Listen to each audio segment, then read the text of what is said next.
Mana dia? Oh, iya dok.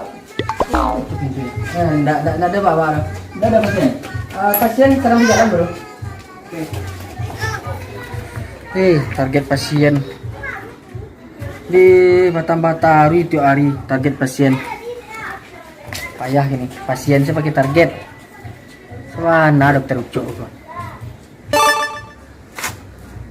Kama kadang cari orang sakit kok. Telepon baca aku cik lu. Lu. Alam ya alam makan apa petang?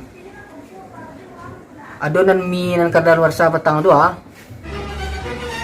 Tulis sakit pari anaknya. Indak. Ya bat ang. Kau sakit ang sebut telefon dia. Ya. Ndak taluk.